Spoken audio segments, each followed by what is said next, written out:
म्हणता म्हणता दिवस सरत होते. तिचं एम.ए. पूर्ण झालं होतं. तशी ती घरच सांभाळून अभ्यास करत होती. त्याची व सर्वांची मदत तिला होत होती. सुट्टी दिवशी एखादी नवीन पदार्थ करून साऱ्यांना खाऊ घालायची.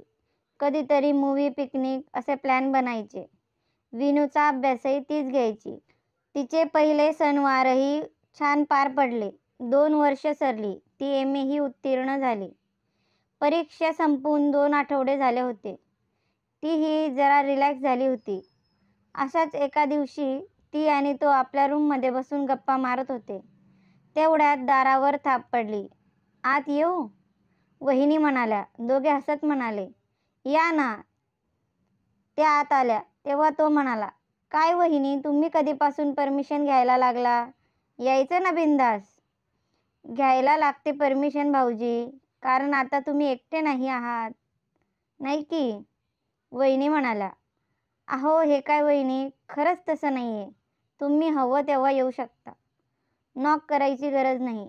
तिनेही त्याच्या बोलण्याला दुजोरा दिला. "बरं ठीक आहे, यापुढे नाही करणार नॉक." "अगं बघ, मी काय सांगायला आले होते आणि काय सांगत बसले. मी आणि आई आपल्या एका नातेवाईकाकडे बारशाला चाललोय. तू पण चल, फ्रेश वाटेल जरा. गेले कित्येक दिवस फक्त अभ्यासाने अभ्यासच केला आहेस तू. बाहेर फिरून आली म्हणजे बरं वाटेल." वहिनींनी सांगितलं. "हो, तुम्ही थांबा खाली, मी येतेच तयार होऊन." ती म्हणाली. "हो, तू ये आवरून. भाऊजी, छोटी झोपली रूममध्ये, जरा लक्ष द्या हां. आणि उठली की काही खायला द्या तिला, किचनमध्ये ठेवते मी." जाता जाता त्या म्हटल्या, "हो वहिनी, फिकर नॉट, देईल मी लक्ष. जाऊन या तुम्ही." तो वहिनीच्या मागे बाहेर पडला. ती छान तयार होऊन खाली आली. वहिनीला ड्राईव्ह करता येत होतं. आज त्याच गाडी चालवणार होत्या. 4च्या दरम्यान तिघी बारशाच्या ठिकाणी पोहोचल्या. त्या आत आल्या. बारसं व्यवस्थित झालं. आता सगळ्यांच्या गप्पा गोष्टी सुरू होत्या. आईंची बहीण आली आणि त्यांना म्हणाली, "चल बाई मालती, ओटी भरण्याचा पहिला मान तुझा." असं म्हणत त्यांना हाताला धरून घेऊन गेली. राधा आणि वसुधा वहिनी तेथेच गप्पा मारत बसल्या. आजूबाजूला 5-6 बायका बसल्या होत्या. त्यांच्याकडे बघून त्या काहीतरी कुजबूज करत होत्या. त्यांचा संवाद वहिनीने आणि राधाच्या कानी पडत होता. एक दुसरी विचारत होती, "ती वसुधाजवळ कोण आहे गं?" दुसरी तिला सांगत होती, "अगं ती मालतीची धाकटी सून, मुकंदची बायको." परत त्या दुसऱ्या बाईने विचारले, "तिला काही मूलबाळ?" ती पहिली खांदे उडवत म्हणाली, "कुठे काय, शिकते म्हणे ती अजून. 2 वर्ष झालीत लग्नाला, अजून तरी काही नाही." "अगं बाई, आता काय करणार एवढं शिक्षण घेऊन? शेवटी काय घरीच बसायचं ना, मुलांना आणि संसाराला सांभाळत. आणि मी ऐकलंय त्यांच्या वयात म्हणे अंतर आहे." ती दुसरी बोलत होती, "अंतर? जरा जास्तच आहे. 10 वर्षाचं अंतर आहे." पहिली तुसडेपणाने बोलली, "अगं बाई, ही असेल 20-25ची वाटते, म्हणजे त्याची 35शी उलटली असेल, नाही का?" "आता काही होईल असं वाटत नाही." या वाक्यावर त्या दोघी खदाखदा हसल्या. आता हे राधाने ऐकलं व तिला असह्य होत होतं. ती उठून बाहेर आली. पाठोपाठ वहिनीसुद्धा आली. तिच्या पाठीवर हळुवारपणे हात फिरवत गालावरून ओघळणारे अश्रू तिने पटकन पुसले. दोघी आत खोलीत आल्या. तोपर्यंत आईसुद्धा आली होती. सगळ्यांचा निरोप घेऊन तिघी गाडीत बसल्या. गाडीत कोणीच कोणाशी बोलत नव्हतं. राधा आणि वसुधा गप्पच होत्या आणि आईंना थकल्यामुळे झोप लागली होती. 7:30च्या दरम्यान घरी पोहोचल्या. छोटी आणि मुकुंद खेळत होते, तर दादा आणि बाबा गप्पा मारत बसले होते. सगळ्या जणी फ्रेश होऊन आल्या. वहिनी आणि राधा स्वयंपाकाला लागल्या आणि बाकीचे बाहेर होते. राधा वहिनींना सांगत होती, "वहिनी, झाला प्रकार कुणाला सांगू नका प्लीज." "नाही गं, नाही सांगणार. तूही जास्त विचार करत बसू नकोस. सोडून दे. लोक काय म्हणत असतात गं."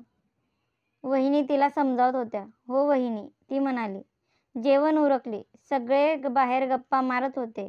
राधा मात्र वर तिच्या खोलीत बसली होती. राहून राहून तिला तोच प्रश्न आठवत होता. तिला पुन्हा पुन्हा तेच वाक्य आठवत होतं. त्याची 35शी उलटली. ती विचार करत होती, आपण आपलाच विचार करत होतो.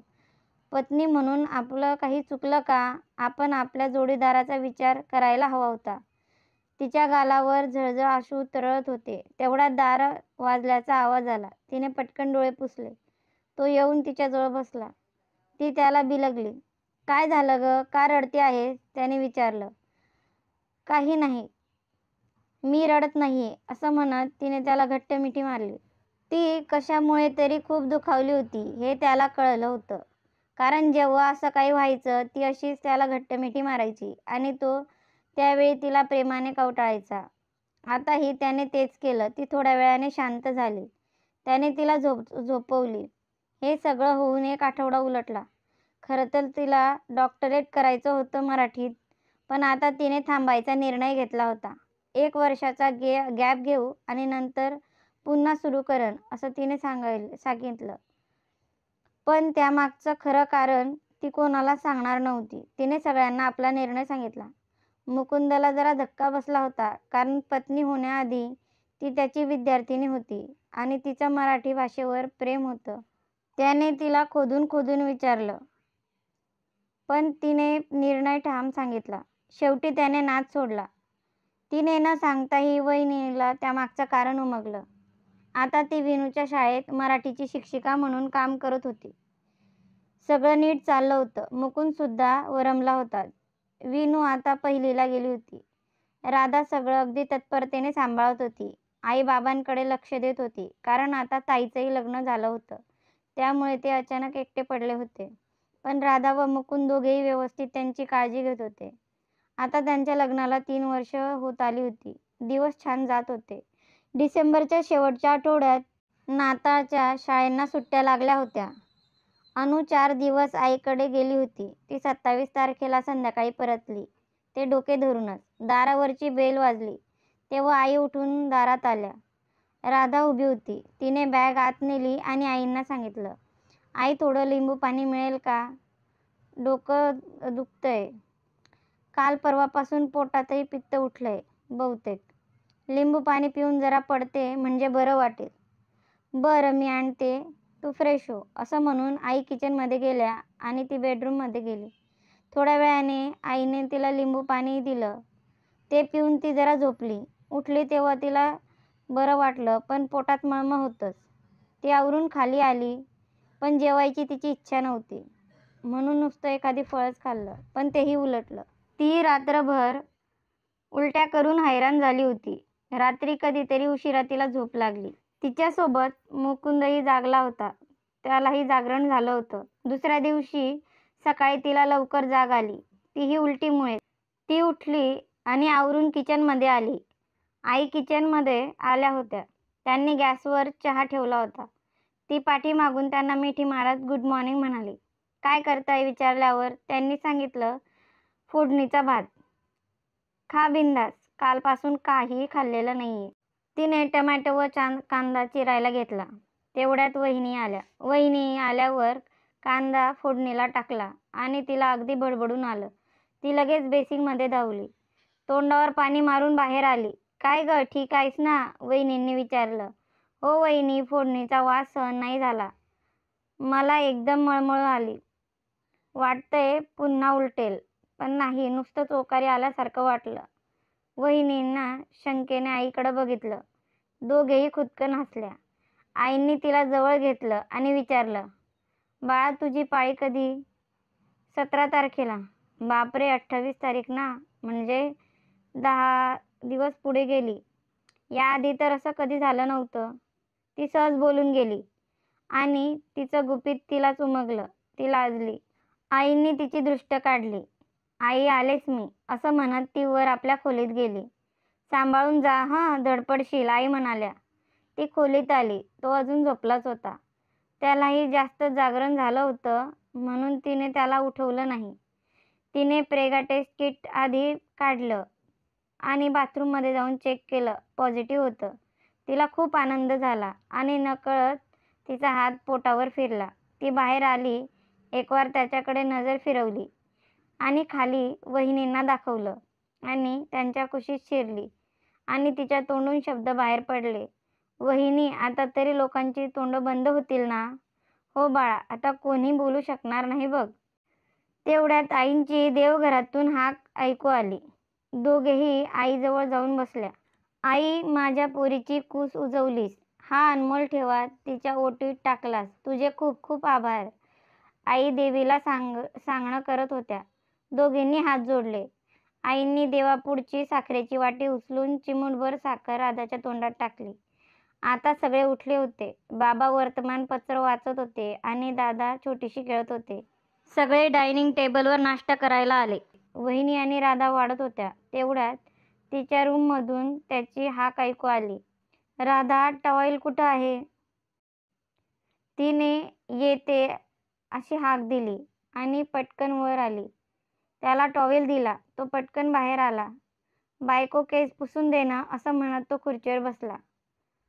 ती केस पुसत बोलली, अहो, तुम्हाला काहीतरी सांगायचंय. अगं मग बोल ना. ती वाकली आणि त्याच्या कानाजवळ जात म्हणाली, अहो, तुम्ही बाबा होणार आहात. तो ताडकन उठून उभा राहिला आणि तिला गदगद हलवत विचारला, खरं सांगतेस? खरंच मी बाबा होणार आहे? ती पुन्हा म्हणाली, हो. हे ऐकून त्याला चक्क तिला उचलून घेतले आणि फिरवू लागला. शेवटी ती म्हणाली, अहो, हळू, खाली उतरव, आम्हाला गरगरतंय. हो हो, उतरवतो, सॉरी, असं म्हणत त्याने तिला उतरवून बेडवर बसवलं आणि तिला पाणी दिलं. सॉरी सॉरी, हां, खरंच. तुला अजून काही हवंय का? तुझं डोकं चेपून देऊ का? खरंच सॉरी पिल्लू. तो अगदी भांबावून बोलत होता. ती होऊ घातलेल्या बाबाची तगमग बघून हसत होती. तुला हसू येतंय? तो वाकडं तोंड करून बोलला. अहो, हसू नाही तर काय करू? किती हायपर होता. एवढं काही झालं नाही. असं होतं गरोदरपणात. ती त्याला समजावत म्हणाली. ते काही असलं तरी तुला काही झालेलं मला सहन होणार नाही. म्हणून आजपासून तुझी काळजी मी घेणार. ठीक आहे. चला खाली जाऊया. सगळे वाट बघत असतील. दोघे खाली आले. छोटी मा, मला भाऊ आणणार ना की बहीण? असं म्हणत विनू तिला बिलगली. त्यावर सगळेच हसले. अभिनंदन, दादा दोघांना म्हणाले. दोघे जोड्याने आई बाबा आणि दादा वहिनींच्या पाया पडले. तिने फोनवरून ही बातमी आई बाबांना कळवली. त्यांना खूप आनंद झाला. नाश्ता झाल्यावर आई म्हणाल्या, मुकुंदा, संध्याकाळी घेऊन जा बाबा तिला डॉक्टरकडे. वेळेत ट्रीटमेंट सुरू झाली म्हणजे बरं होईल. संध्याकाळी डॉक्टरकडे गेले.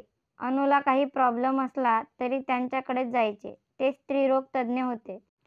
त्यांचा नंबर येताच ते आत गेले. डॉक्टरांनी तिला चेक केलं आणि बाहेर आले. त्यांच्या चेहऱ्यावर काहीसे गंभीर भाव होते. त्यांनी गंभीर स्वरात ते बोलले, ती प्रेग्नेंट आहे. तोही जरा गंभीरतेने बोलला. डॉक्टर, काय झालं? काही सिरियस मॅटर आहे का? ती ठीक आहे ना? आणि बाळ? त्याला तर काही प्रॉब्लेम नाही ना? डॉक्टर त्याला मध्येच थांबवत म्हणाले, हो हो, सांगतो सगळं.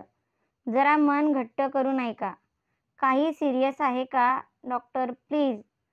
असा अंत पाहू नका. लवकर सांगा. ती कळवळून म्हणाली. एका तर मिस्टर बर्वे, तुमचं बाळ हेल्दी आहे, पण ते बाळंतपण तुमच्या पत्नीच्या जीवावर बेतेल असं माझ्या निदर्शनात येतंय. ती पूर्वीपासून माझी पेशंट आहे, म्हणून मला तिच्या बाबतीतल्या सगळ्या कॉम्प्लिकेशन्स माहीत आहे. त्यामुळे मी सांगतोय, मी शक्य तितक्या लवकर ही प्रेग्नन्सी टर्मिनेट करण्याचा आणि पुन्हा कधीही चान्स न घेण्याचा सल्ला देईल.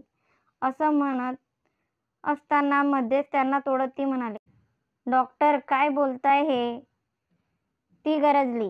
हे बघा, तुम्हाला हवं असेल तर तुम्ही सेकंड डॉक्टरची ओपिनियन घेऊ शकतात. पण मला खात्री आहे, कोणताही गायनो तुम्हाला हेच सांगेल. डॉक्टर शांतपणे म्हणाली. नाही डॉक्टर, ते शक्य नाही. माझं काहीही झालं तरी चालेल, पण मी माझ्या बाळाला जन्म देणार. तिला अश्रू अनावर झाले. डॉक्टर, यावर काही उपाय नाही का? तो काकुळतीने येऊन म्हणाला. नाही. डॉक्टरांनी असं म्हणतात त्यांची होती नव्हती ती आशासुद्धा मावळली. डॉक्टर, कसं आणि कधी करायचं अबॉर्शन? तो निर्विकार चेहऱ्याने म्हणाला. अहो, तुमच्या जिभेला काही हाड? मी नाही करणार आहे असं काही. ती पुन्हा रडत म्हणाली. हे बघ राधा, भावनिक होऊन विचार करू नकोस. तुम्ही आज ठरवा आणि तुमचं ठरलं की ह्या गोळ्या दिवसातून 3 वेळा घ्या, 3 दिवस, and you will be free. डॉक्टरांचं ऐकून ती उठून निघून बाहेर आली.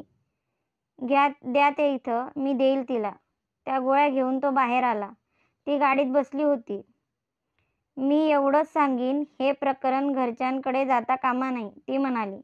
त्याने मानेनेच होकार दिला. दोघे घरी पोचले. आईंनी चौकशी केली. त्यांनी काहीतरी सांगून वेळ मारली.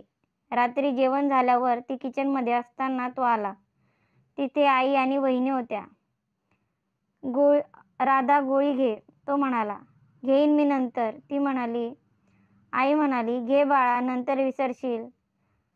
आई, आत्ताच उलटी झाली मला, परत होईल. झोपताना घेईल मी, आणि डॉक्टरांनी सांगितलंय गोळींनी झोप येईल म्हणून झोपताना घेईल.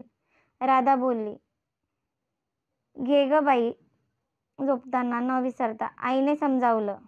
सगळं आवरून ती रूममध्ये गेली. राधा गोळी घे, त्याने तिच्यासमोर गोळी धरली. मी नाही घेणार, माझा निर्णय मी मगाशीच सांगितला. ती झोपायला वळली. त्याने तिला खेचलं आणि बोलला, हे बघ, मी मगासपासून तुला सांगतोय, तुला काही झालं तर मला सहन होणार नाही. तू सोबत असशील तर आयुष्यभर वांजोटं म्हणून जगेल. तर मीही तुम्हाला सांगते, जर मी प्रेग्नेंट राहिले नसले तर कदाचित चान्स घेतला नसता. पण आता आपल्या बाळाचा बीज माझ्या गर्भात अंकुरलंय. हे बाळ आपल्या प्रेमाचं प्रतीक आहे. आपलं आहे ना हे बाळ, समजून घ्या ना प्लीज, ती पुन्हा कळवून म्हणाली. हे बघ, न जन्माला आलेल्या बाळाला तू एवढा विचार करतेस आणि ज्या जिवंत माणसावर प्रेम केलंस त्याचं ऐकूनही घेत नाही, असं का? हे बघा, तुमच्यासाठी जर हे बाळ जन्माला आलं नसलं तरी माझ्यासाठी त्याचा जन्म केव्हाच झालाय, जेव्हा मला त्याच्या माझ्यात असण्याची जाणीव झाली. आणि बाळाला जन्म देऊन मी एकदाच मरणार होते, पण बाळाला मारून मला रोज रोज मरताना बघाल तुम्ही. आजची रात्र विचार करा. तरीही तो नाही बदलला तर उद्यापासून गोळ्या घेईल, एवढं सांगून ती झोपली म्हणजे नुसतेच डोळे बंद करून पडली. तिला रूममध्ये हालचाल जाणवली. ती कुशीवर वळली आणि तिने डोळे उघडले. तो त्याच्या रूमला लागून असलेल्या बाल्कनीत उभा होता. त्याच्या हातात त्या गोळ्या होत्या.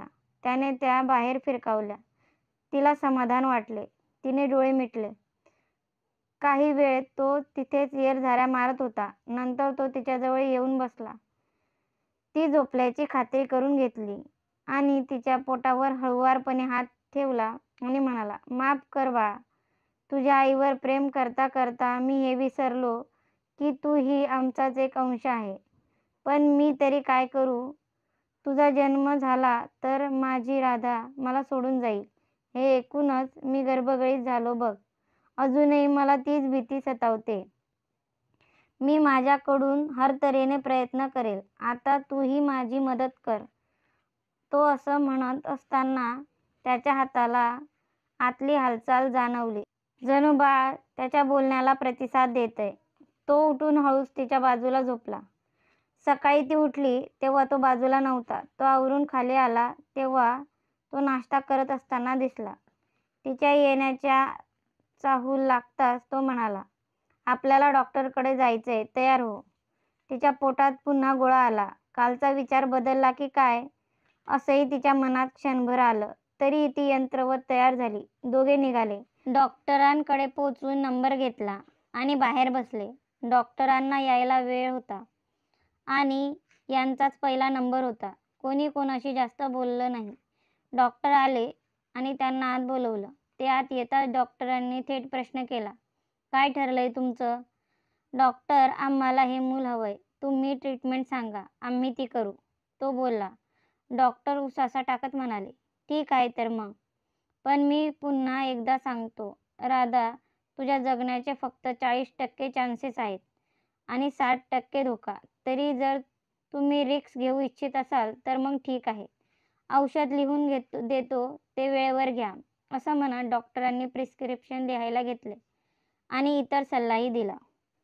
तर मित्रांनो, तुझी माझी जोडी या स्टोरीचे भाग तुम्हाला आवडलेत का? आणि आवडत असेल तर चॅनलला सबस्क्राईब, शेअर आणि लाईक नक्की करा. धन्यवाद.